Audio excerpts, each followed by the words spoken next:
Good morning, everyone. I'm speaking to you from Glen, near Los Angeles. Some of you in the audience perhaps may have even visited my home in the 80s at my Halloween party. I would like to talk to you today about an ambitious new project that I've started called the Smalltalk History Project. And what I'm going to do now is bring up my slides, and this is my first time using Skype, and I don't have a lot of experience with PowerPoint, but bear with me, I think everything should go smoothly. One moment.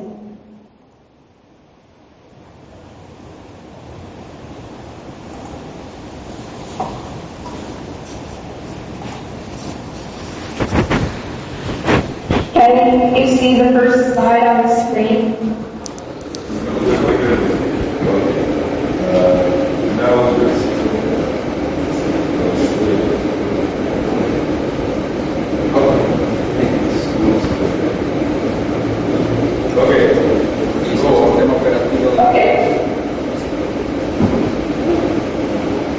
First, I'd like to talk to you a little bit about Smalltalk, past, present, and future.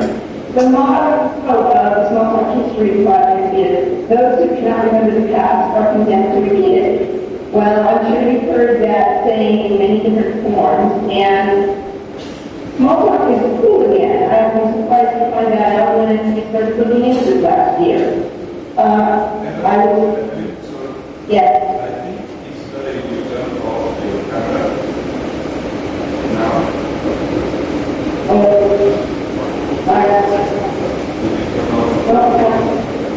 Okay, let's back. I will try to do that, so 1 moment.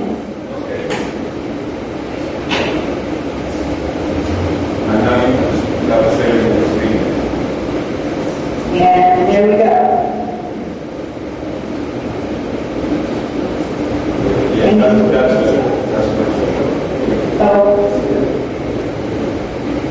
Okay, first I'm going to talk a little bit about Smalltalk history, and then I'm going to talk about how you can participate in the Smalltalk History Project. So I'm going to be showing my slides, and then I'll go back to showing my face and talk a little bit more about what you can do with the project. This is an outline. It started almost at Smalltalk originally was thought to run on Xerox Apple workstation, which was the world's first personal computer. And this is a photo of the workstation in 1975, and it looks very much like the Apple that I used. It started in 1979 when I first worked at Xerox. These photos are from the Smalltalk launch event, which happened at Xerox Park, on April 24th, 1983. And there's some memorabilia here. It was actually a real live balloon on the lawn at Orden, which is the bottom center picture. On the bottom right, you see a ticket which would give you either cake, champagne, and this one has balloon ride selected, and of course the Smalltalk green font and the Smalltalk graphics. And at the bottom left, you can see a digital over just behind me, between myself and Kim Paul, cutting the Smalltalk balloon cake. And then above that picture, there are some more pictures that show other people. The second picture is the actual, I guess it was a group copy of the back cover of the Smalltalk blue book that it delegated me. I think it was the day of the event. She said, "Do you want this? I'm going to throw it away." And I said, "Oh, please let me have that." That's one of my treasures. And then to the right of that is Del Over and Dave Ross and signing the blue book at the event. So here's just a brief summary of my Smalltalk career, and I'm going to go through it very quickly. I started at Xerox in 1979 using Smalltalk 76 on an Alto and developed a prototype page layout system for editing things like magazines. It was called Quebec. And those demos led to many contracts. using Smalltalk 80 later on, including the analyst. In 1980 and 1983, I transferred Smalltalk 80 from PARC to Xerox Special Information Systems. And then there was the launch party in 1983 and commercial version. I released 2 commercial versions in 1983-84 that were sold around the world through the Xerox company. The PARC-based systems spin out happened in 1985 to 1988 because Xerox, being the big company that it is, takes a while to spin out cleanly from a company. And that was also, I was involved on the OOPSA community, planning committee for OOPSA in 1988. The first conference was actually 86, but first it takes a year to come off. And we have to get Xerox and software engineering. So fast forward to 2012, 20 years later. In the meantime, I did a whole bunch of different things, including being a community organizer, working with the video myself, and now I'm a writer, teaching and designing knitting and crocheting partner. But I wanted to know what happened to Smalltalk, and I found out that it's cool again. And I came up with an idea for a reunion event to celebrate exactly 30 years since that launch event on the lawn at PARC. And that happened in June at the Smalltalk Industry Council Conference. We had a wonderful reunion event, which I'll talk a little bit more about later. And I spoke about my efforts in bringing Smalltalk to the commercial marketplace. And then now I'm speaking to you Smalltalk History Project, which officially started its June and 15th conference. The union event was quite something. There were 15 pioneering daily park. And the union focused itself we had a very wonderful dinner. And the keynote for Dan Engel, and we saw Dan Engel yesterday, and he probably gave a similar presentation to what he did in Phoenix. And also Stephen both gave a wonderful talk. But it was not just talks. We had a multimedia program. There were 4 videos.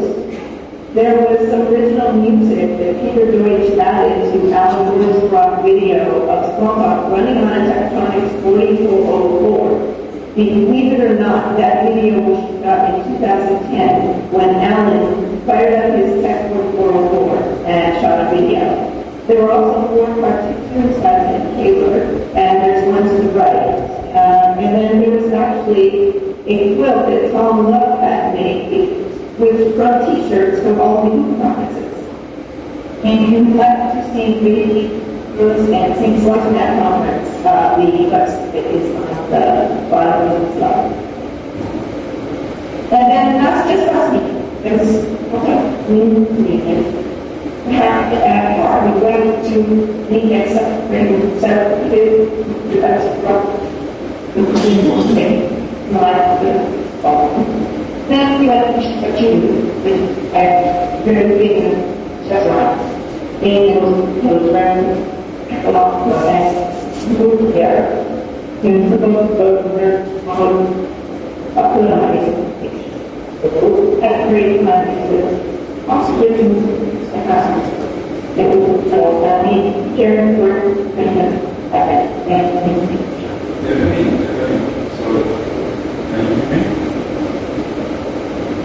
yes. Could you say each part again because we couldn't hear you very well?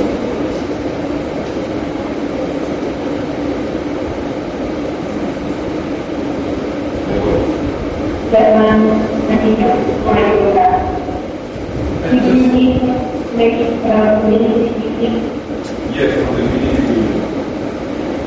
Okay. This was last week on October 2nd.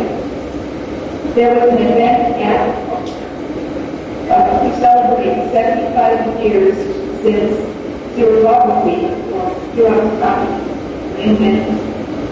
And there was a play at PARC in the life of Chester Cross who invented xerography. Then afterwards, went to pick chef shoes for dinner. These photos show people who were there, and the names are listed on the screen. And I will have more information about that.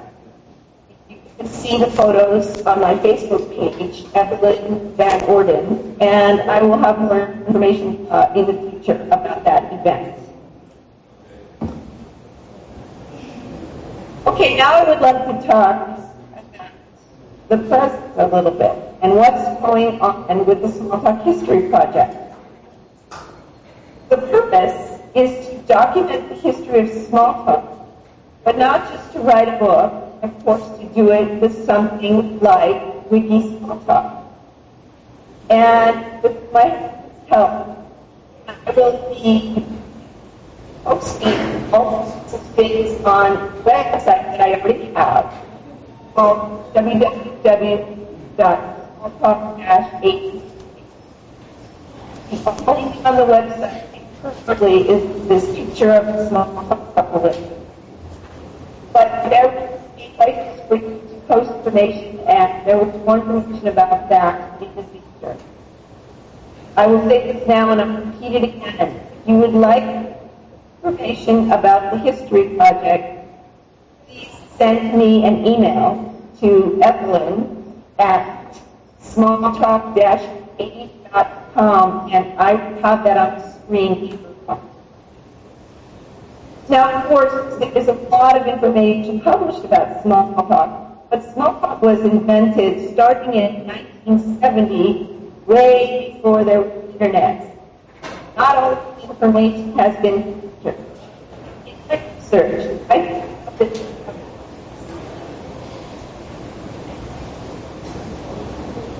Hello? Yes? We lost the last part. Could you say it again?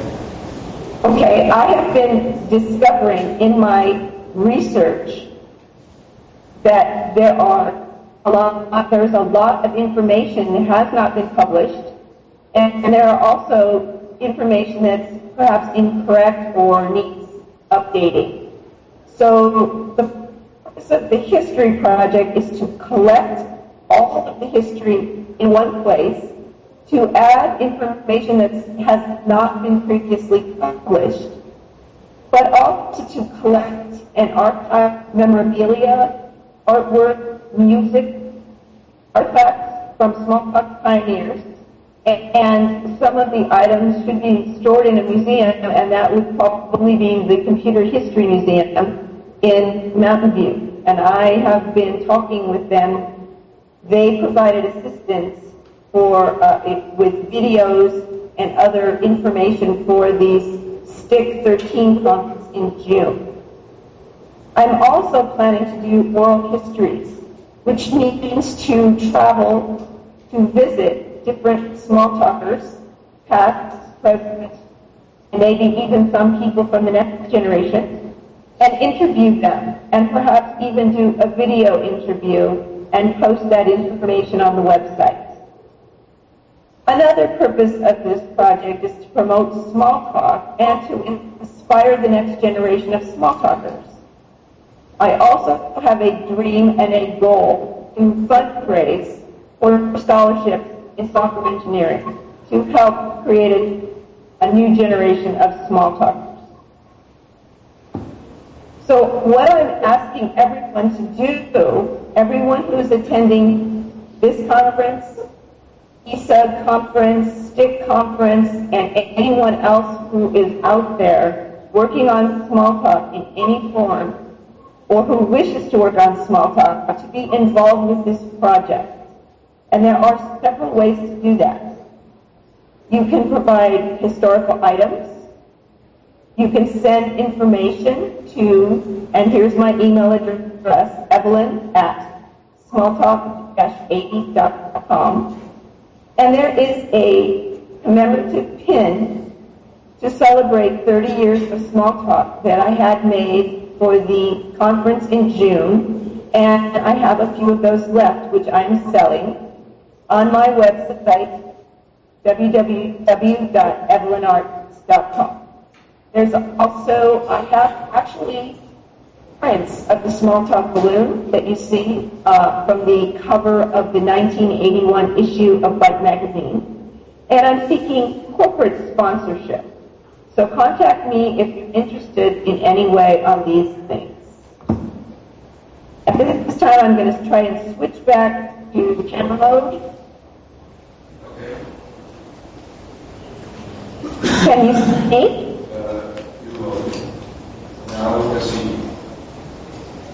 And do I have any more time for questions? Yeah, yes, you have 10 more minutes. Okay.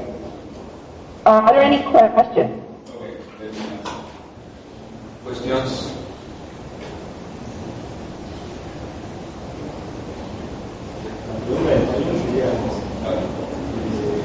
¿Cómo eran los días de programación en los 70? Los días de ese grupo, no se construía el día en los 70,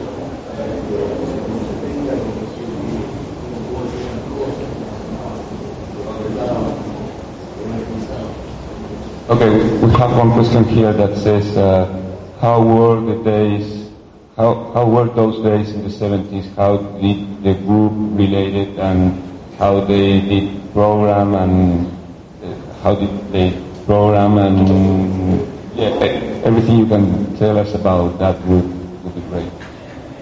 Those were magical days for me and for everyone working on small talk. In fact, the moment I saw small talk in December of 1979, it became a part of my DNA, part of myself. And I felt the same way when I visited Park. I worked in Pasadena, Southern California, and I would visit Park on a regular basis to work on small talk with them. And it was the most amazing working environment, the creativity. People would come up with an idea and sit down at a computer, at an Alto, or a Dorado, or a Dolphin, the Xerox D machines, and they would just try it out with people surrounding them. And I experienced the same thing in June at the conference in Phoenix with Dan Ingalls giving a demonstration of Lively Kernel to Dave Robson, Ted Kaler, and myself. And it was as if no time had passed. We were like children in candy. It was so much fun. Last week at the reunion, we talked like we were still all at Park. There were people who weren't at Park, that were from other companies. It didn't matter where you were from. We are all small talkers and we have a common bond. I have not written one single line of code in 21 years. And I hope to change that and get back to small talk soon. But I am still a small talker. It's in my heart. And I feel this. Every person that I have talked with or met in the past 2 years are evangelists for small talk and are working around the world to promote small talk. And I think there is still a potential for it to become a widely used standard. And that is one of the reasons I've been getting so involved. It's just magical. Anytime people are in a room together who are small talkers, we have a common bond. I hope you all feel the same way. Yeah, we do. And I want to show you this that I'm wearing. If you can see my pendant. Yeah. It's, of course, a balloon. And I believe I'm going to make this part of the logo of the Small Talk History Project. It is a sterling silver pendant, which I will take a photograph of. But one of my dreams is to find out about how small talk is used in the space program. And I'd love a small talk artifact to go up into space. So that is one of the things I'm going to be asking people. Please let me know who you know or if you are working on projects in the space program. But of course, I'm interested in hearing from everyone, and my email list has about 150 names of people who use small talk up to 3 years and maybe even only down to only a few months. So please be involved. Any other questions? Yes, one more question. Are you optimistic about the future as well? The question is, are you optimistic about the future of Smalltalk? I am extremely optimistic. And I believe that through this project, we can help to spread the word about Smalltalk. One of the things I noticed is, I'm not talking about at this conference, but I'm talking about software engineering in general. It's gotten pretty sloppy and bloated. This bothers me. I think that practices and the concept of pure object-oriented programming in Smalltalk is something that is needed desperately in software engineering. So I believe that one of the things that I want to do, I didn't get a chance to talk about the analyst, but it was an information management system that many people have seen. There is a demonstration video from the 1980s that was on VHS that my husband was able to digitize for me. A 5-minute version of it was shown at the conference in June, and the full 17-minute version will be posted on the Smalltalk 80 website soon. That product has not been licensed for anyone to use, and he or she would like to use it in Germany for his software development. So one of my projects is to get back with Xerox and perhaps see if we can license the analyst, the spreadsheet package, Humble Expert System Shell, and all of those products that were worked on for over 10 years up until the mid-90s at Xerox Special Information Systems. So with that, I would like to say goodbye and enjoy the rest of the conference. And I look forward to seeing all the videos and meeting all of you.